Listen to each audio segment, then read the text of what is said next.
Nagaan Waaqayyoo hunduma keessaniif haa ta'u. Dhaggeeffattoota TV Humna Wangeelaa Waaqayyoon guddifnee galateeffannaa. Waaqayyo jireenya keenya irratti immoo guyyaa haaraa kana dabalee waan nu kenneef maqaan Waaqayyoo bara baraan kan eebbifame haa ta'u. Hundumti keessan akkuma yaadattanii yaada Waaqayyoo beekuu isa jedhu keessattitu dubbii Waaqayyoo keessaa walii wajjiniin ilaalaa jirra. Waaqayyoo bara namni biyya lafaarra jiraatu hundumaa keessatti yaada isaa baree yaada isaatiif bara isaa hundumaa Waaqayyo akka inni jiraatutu barbaada. Tarii baroonni nu itti yaada Waaqayyoo malee jiraanne baay'een darbaniiru ta'a. Haa ta'uyyuu malee har'a Waaqayyo carraa nuu kenneera har'a keessatti yaada isaa akka barruuf yaada isaa akka hubannuuf.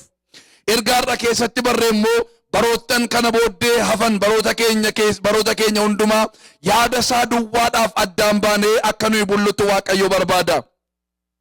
Firoota koo har'a jaalala Gooftaa Yesuus Kiristoosiin isin kadhadha.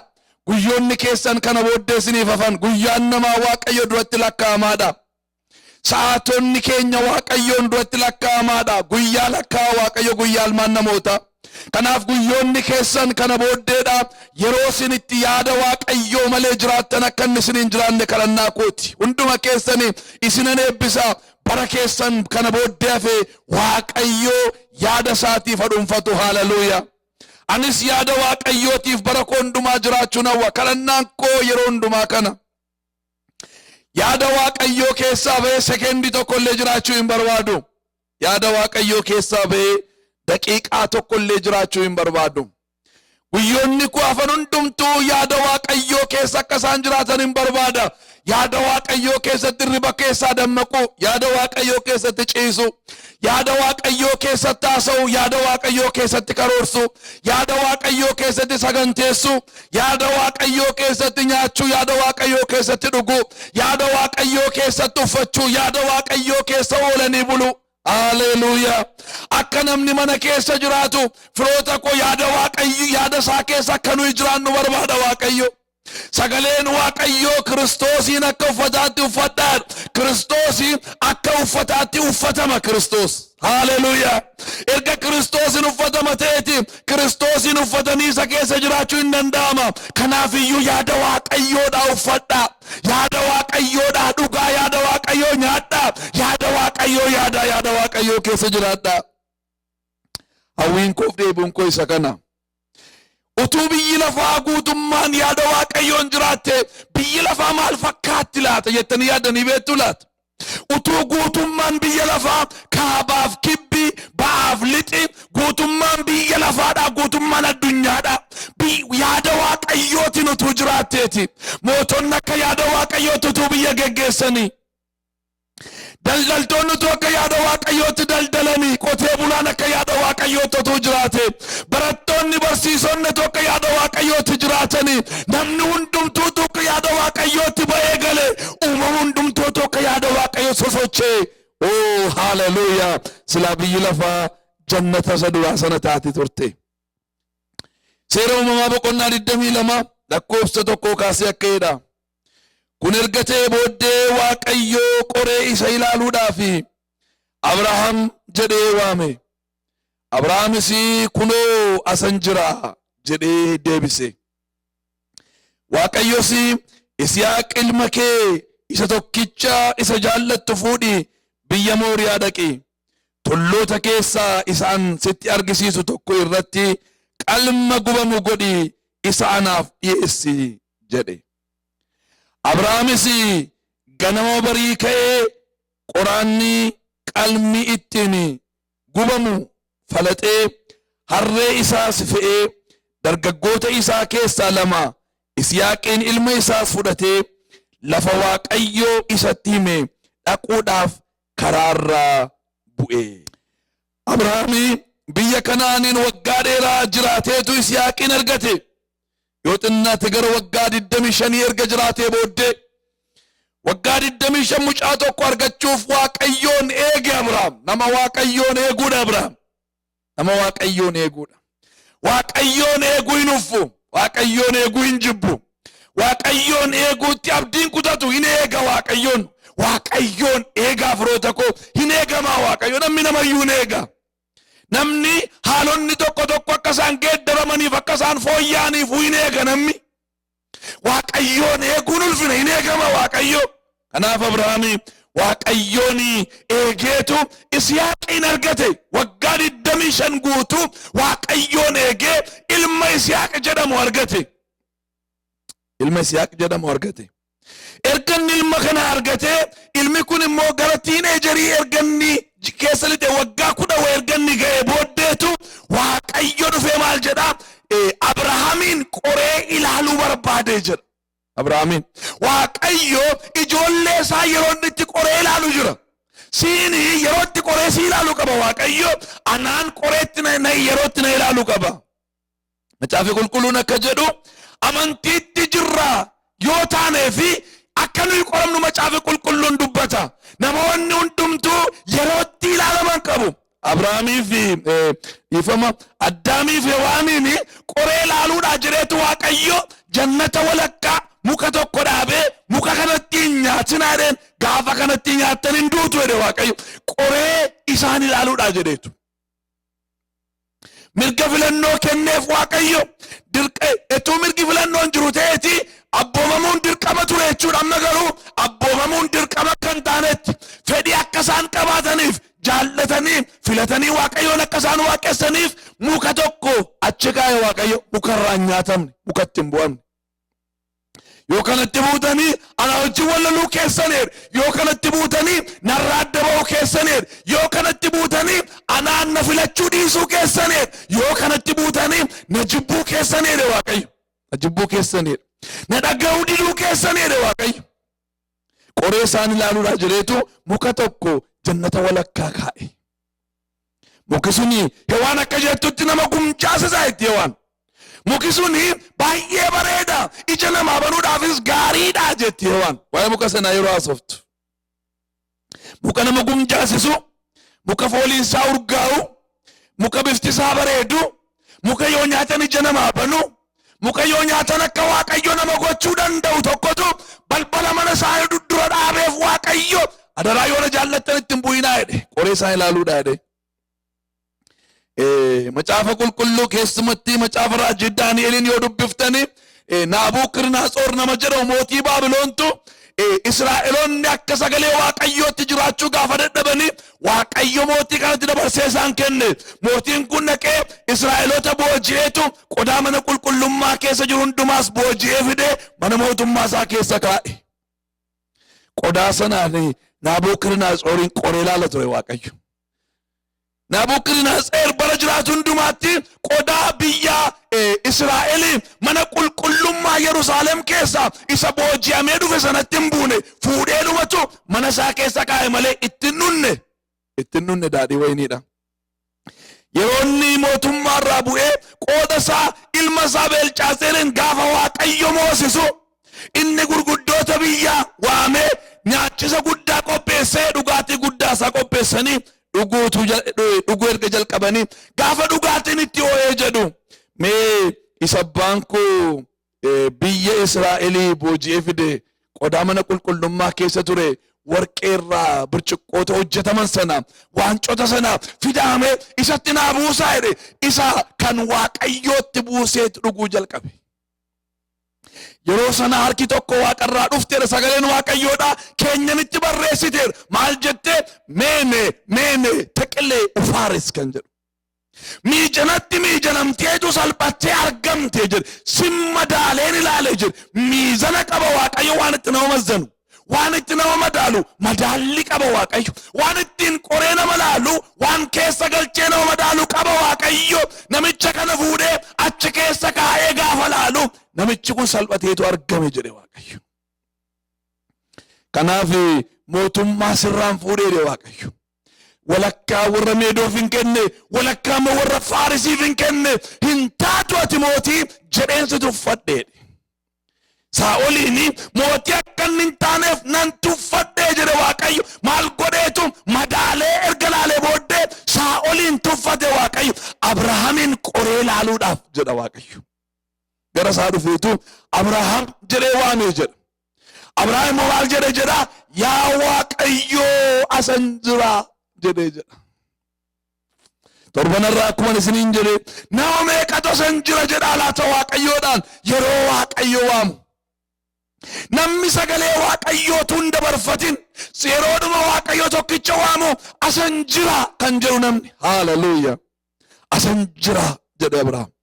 Yeroo kanatti waaqayyo maal jedhaani? Tokkicha ilma kee jedheen isa jaallattu Yisihaaqiin jedha waaqayyo. Akkumtitti waaqayyo haasa'u garaa nama nyaata.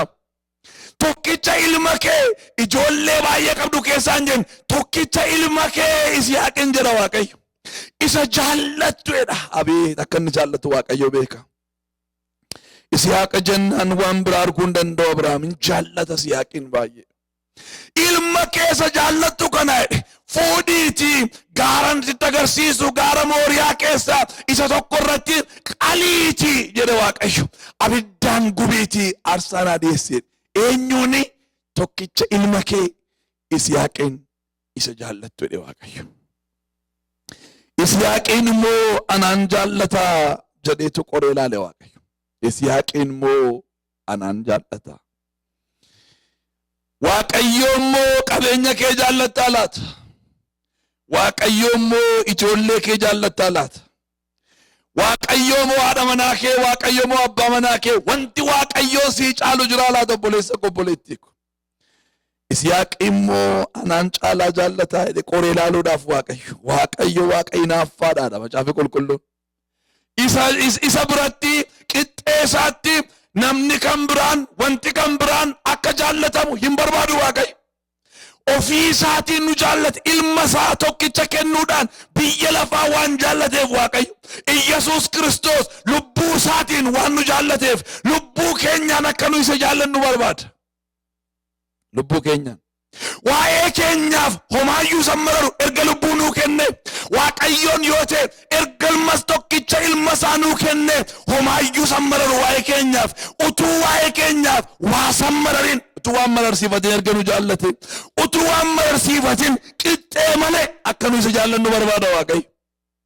Kanaaf ilma kee isa jaallattu Yisihaaqin fuudhiitii dhaqiitii gaara Mooriyaa keessaa isa tokko irratti aarsaa dhiyeessi. Yaada waaqayyoo arge Abrahaam. Anaan waan na dinqutu lakkoofsa irraa Abrahaam ganama barii ka'ee jira. Isa waaqayyootiin jedhe sana gochuudhaaf taa'ee guyyaa lama guyyaa sadii fudhatee torban tokko fudhatee ji'a tokko fudhatee itti mari'ate miti. Ol baasee gadi buusee bitaara naannessee mirgaan baaseetu fide miti Abrahaam. Waaqayyootu dubbate isa hubateefi qoramee dhufe sagaleen waaqayyoodha. Ol baasuuf gabbuusuu kaalkuleeshinii biraan barbaadu waaqayyo jedhee waaqayyootu jedheetu fudhate. Ganama bariidhaan kee Abrahaam galgala dhaqee ganama bariitu isa waaqayyootiin jedhe godhuudhaaf kee jedhe sagaleen waaqayyoodha. Buleessa ko buleettii ko. Namoota waaqayyoo yeroo yaada waaqayyoo argitanii oolchitanii hin bulchina. Yeroo yaada waaqayyoo argitanii fooniif dhiigaan hin mari'atin akka jedhe Phaawulos an fooniif dhiigaan hin mari'anne an jedha. Isa waaqarraa natti mul'ates hin dinne an jedha. Attamitti namni waan waaqarraa namatti mul'ate attamitti dida namni? Ani waan waaqarraa natti mul'ate erga natti mul'ate kaasee hin dinne sila kanan didaa tureef natti mul'anne hin beeku amma garuu natti mul'ate erga gaafa natti mul'ate kaasee hin dinne an jedha. Fooniif dhiigaan mari'achuufis gara booddee hin deebine hin jedha. Namaanis hin mari'anne mataa kootiinis hin mari'anne waan hin dhaga'e sana duukaan bu'e hin jedha. Maqaan waaqayyoo bara baraan kan eebbifame haa ta'u. Waan isin dinqu yaada kana Saaraa wajjin illee hin mari'anne Abrahaam. Haadha mari'atamuutu irra ture wajjin haasa'uu qaba ture. Waa'ee maatiiti haadha manaati waan taateef waan mana keessa ta'u beekuun mirga ishee ture.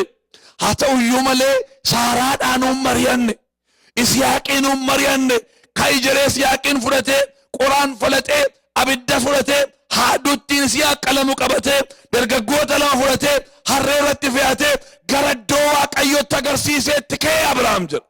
Goota amantii akkasii nama yaada waaqayyoo irraa gara bitaatti gara mirgaatti hin jennu. Nama yaada waaqayyoof garaa murate. Haleluuyaa. Oo gootota akkasii haa kaasu waaqayyo. Namoota yaada waaqayyoof garaa muratan, namoota yaada waaqayyoof garaa jabaatan abidda yoo argan argan kan irraa hin deebine, leenca beelee yoo argan kan irraa hin deebine, mootota kan hin sodaan, billaa kan hin sodaan, du'a kan hin sodaan, namoota yaada Waaqayyoof garaa muratan, namni maallaan jedhaa kan hin jenne, booddee isaanii kan hin deebine, gootota gurguddaa kaasa Waaqayyo. Haaleluyyaa. Yaada Waaqayyoo dhaga'eetu ganama bariidhaan ka'eedha. Isa gochuudhaaf Yisihaaqiin fudhatee karaarra bu'e Abrahaam. Guyyaa 3 adeemaniitu iddoo Waaqayyo ittiin jedhe sanatu argeedha. Gaaroo barbaade yaabee irratti qale miti. Gaara Waaqayyo itti agarsiise. Gaaratti agarsiise qaba. Gara gaara sanaa deema ture. Gaarri sun fagoodha. Biyyuma sana keessa iyyuu gaaronni gurguddaan, gaaronni mimmiidhagaan, gaaronni mijataan jiraachuu hin danda'a. Haa ta'u iyyuu malee Waaqayyo gaara tokko duwwaa arge. Ameen. Gaara tokko duwwaa arge Waaqayyo. Namoonni yeroo baay'ee gaara barbaadan irra ba'anii qalaniitu beerreenni Waaqayyo jedheedhu. Boleessa koo boleettii koo inni Waaqayyo jedhe iddoo Waaqayyo jedhe sana jira. Gaara ofii isaatii agarsiise irratti Waaqayyo hoolaa qopheesseera. Gaara ofii isaatii jedhe irra Waaqayyo waan kaa'e qaba, waan achitti qophaa'ee jira.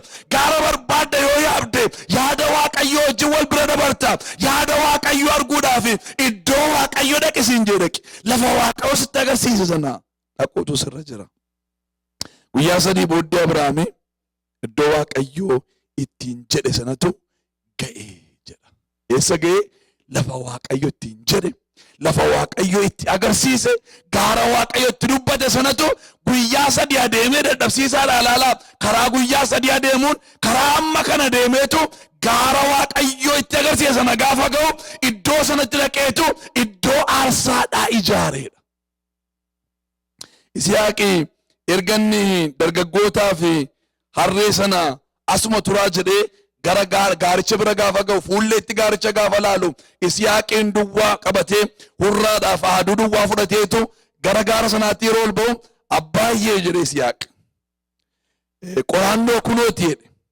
Haaduun ittiin hoolaan qalamoo kunooti jedhe. Hoolaan aarsaa immoo beerree jennaan hoolaa aarsaadhaa Waaqayyotu qopheessa. Gaara sana irratti erga ol ba'ee booddee iddoo aarsaadhaa ijaaree.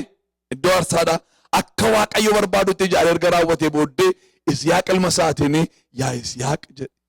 Hoolaan Waaqayyo har'a aarsaadhaaf barbaade si'i jedheen. Akkuma isiniin jedhee Yisihaaqi dargaggeessaa humna qaba.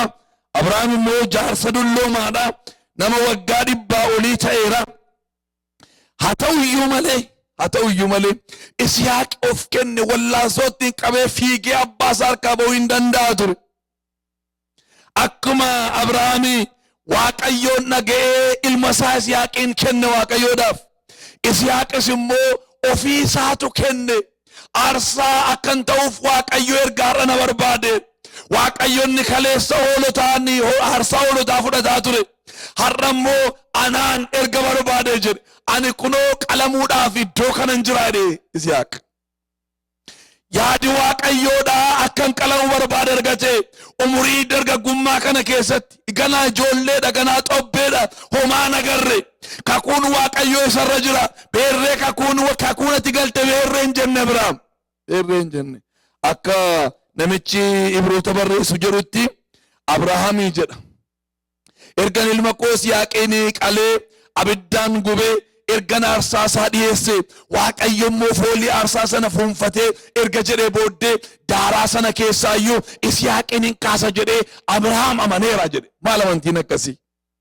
Daaraa sana keessaa Yisihaaqi shukketti ol kaati Yisihaaqi koo fudhadheen gala jedheetu Abrahaam amaneera jedhe. Abrahaam Yisihaaqiin amma nan qala waa'een Yisihaaq kana booddee achumaan hafuu isaati kakuun kana booddee hin jiru Waaqayyo na sobee jedhaa deemu miti gungumaa deemu miti garaa amantiitiinitu deema. Inni kaleessa gadameessa gogaa keessaa gadameessa du'aa keessaa Yisihaaqiin baase Yisihaaqiin nuu kenne gadameessa du'aa inni jiraachise Waaqayyo. Ammas Yisihaaqiin ergan qalee booddee daaraa sana keessaa Yisihaaqiin kaasuu danda'a jedheetu amana Abrahaam jedhe. Abrahaam amantiidhaan qajeelaa ta'edha macaafa qulqulluun. Amantiin qajeelummaatti lakkaameef jedha. Abrahaam hojiidhaan qajeelaa ta'e miti jedha Phaawulos. Namni hojiidhaan qajeelaa ta'uu hin danda'u. Namni Waaqayyotti amanuudhaan qajeelaa ta'a. Obboleessa koo obboleettii koo hojii keessa gaariidhaan miti. Waaqayyosa nama jallaa nama cubbamaa tolaa gochuu danda'utti amanuudhaan namni qajeelaa ta'a. Haleluuyaa. Kanaaf Abrahaam Waaqayyotti amanaatu gara gaara sanaatti ol ba'e. Isihaaqis ofiisaa kenne. Hammam of laattas ati har'a? Hammam of kennaani har'a? Namni akka Isihaaqee lubbuu isaa kenna. Mucaa wallaalaan erga Waaqayyo na barbaadeedha. Erga Waaqayyo mana koo barbaade mana koon kenna. Erga Waaqayyo horii koo barbaade horii koon kenna. Erga Waaqayyo humna koo barbaade humna koon kenna. Erga Waaqayyo yeroo koo barbaade yeroo koon kenna.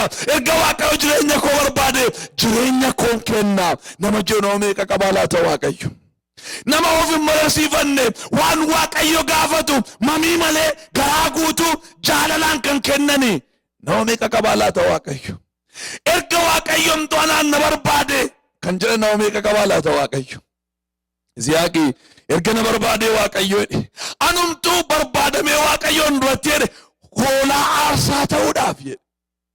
Waaqayyo erga Waaqni guddaan kun foonii koo fuunfachuu cincaasaa yookaan aarsaa kana Waaqayyo kun erga fuunfachuu barbaade ani immoo isa ta'uun barbaada. Oh haleluuyaa. Foolii gaarii ta'een Waaqayyo duratti aarfamuu barbaada. Isa Waaqayyo barbaadu akka taanuuf. Namoota Waaqayyo barbaadu namoota Waaqayyo eegu akka taanuuf. Firoota koo Waaqayyo hunduma keenyaa gargaaru. Abrahaam fakkeenya Waaqayyoo ture. Akka Waaqayyo ilma isaa tokkicha isa jaallatutu barsiifatin biyya lafaatiif kennitu Abrahaam dursee ilma isaa Waaqayyoof kenne. Waaqayyo harkaa fudhatee Waaqayyoof kenne. Waaqayyo harkaa fudhanne Waaqayyoof laannaa keedhe Iyyoobi. Gammachuuf qannoo badhaadhummaa Waaqayyo harkaa fudhanne. Isa kanas immoo Waaqayyo harkaa fudhanna. Yeroo iyyumi dhufu, yeroo dhukkubni dhufu, yeroo salphini dhufu, kanas Waaqayyo harkaa fudhanna jedhe. Fudhachuun nuun ta'uuree jedha. Akkuma sakaleessa gammachuudhaan fudhannetti ijoollee babbareedduu sana kurnan akkuma fudhadhetti. Akkuma gaalota amma kana, hoolota amma kana, qabeenya amma kana, badhaadhummaa amma kana Waaqayyo harkaa akkuma fudhadhe isa kana immoo fudhachuun nuun ta'uuree jedhe. Firoota koo wanti nu fudhachaa jirru gaariidha moo gareedhaatu hin taane eenyutu kennaa jira? Harkaa fudhachaa irraa isee beekuutu barbaachisaa. Waaqayyoodha taanaan salphinas taanaan harkaa fudhadhaa. Ulfinas taanaan harkaa fudhadhaa. Firoota koo waan gadda fakkaatus harkaa fudhadhaa. Gammachuus harkaa fudhadhaa. Sababiin isaa inni Waaqayyoodha. Isa harkatti homaan didamu. Galanni isaa bara baraan kan Waaqayyoo haa ta'u. Isihaaqi fakkeenya gooftaa keenya Yesuus Kiristoos.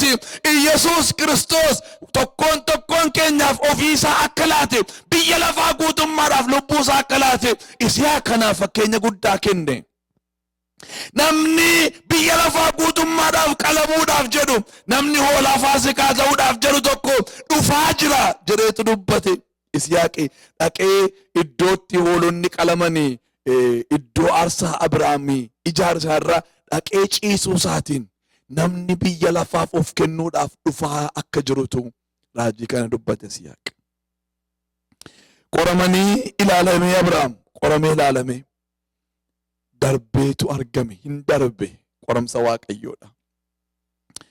Teestii fi temptationii waan jedhamutu jira afaan Ingiliziitti afaan Oromootti lamaanuu qoramsuma. Afaan Amaaraattis fatanaadhu lamaanuma isaayyuu. Teestii kenna Waaqayyo malee temptationiin kenna Waaqayyo. Temptationiin yeroo baay'ee yookaan yeroo hundumaayyuu seexana biraa dhufa. Garuu ijoollee isaa teesti godheetu ilaala Waaqayyo. Qoreetu ilaala Waaqayyo. Amantiitti jirra yoo taaneef jireenyi keenya gadi fagaatee dhaabbachuu isaa qoreetu nu ilaala. Yaada isaa keessa jiraachuu keenya Waaqayyo qoreetu nu ilaala. Yeroo garagaraatti wanti nu ittiin qoramnee ilaalamnu dhufa naannoo keenya. Nama Balaaq jedhamuu fi nama Bala'am jedhamutu jira macaafa qulqulluu keenya keessa. Balaaq kuni mootiidha. Mootii warra Mo'aabii. Israa'eloonni dhufanii yeroo isaanii fuullee isaa buufatanii Israa'el saba akka cirracha galaanaa ilaaleetu saba sana abaaree balleessuu barbaade. Nama yoon abaaree Waaqayyo abaaru, yoon eebbise Waaqayyo eebbisu. Balaam nama jedhamutu immoo jira. Kottuutii na abaari saba kana. Erga tabaartee booddee ani immoo ari'ee lafa kanarraa balleessaa jedhe Balaaq. Yeroo sana gurguddoota itti erge. Horii manaan guutuu, uffata manaan guutuun sii kenna. Dhuftee saba kana yoona abaarte. Akka jedhe Balaam. Yoo mootichi waan barbaade walakkaa mootummaa isaa yoonaa kenne iyyuu ani isa Waaqayyo dubbate irra darbuun danda'an jedhe. Yoon abaaree duwwaan abaaraa, yoon eebbise danan eebbisaa jedhe. Jedheetu biraa deebise. Waaqayyo duukaan naqin jennaan hin naqu jedheetu jara biraa galche. Namoota sarra caalanii qabeenya sarra caalu si'a lammaffaatti erge. Garaansaa kanaan hin goonfame. Kanaaf si'a lammaffaa Waaqayyoon gaafachuudhaaf dhaqe. Waaqayyo yaada geeddaraa hin bulu. Macaafi qulqulluun Waaqayyo hin geeddaramu. Namichi kuni garuu qoramsa sana darbuu dadhabe. Qoramsa sana yeroo badhaadhummaan caalu dhufu, yeroo gurguddoonni caalan dhufanii ammas akka waan Waaqayyo yaada geeddaraa buluutti Waaqayyoon gaafachuudhaaf Waaqayyo duratti ol ba'e. Duukaa dhaqeen Waaqayyo.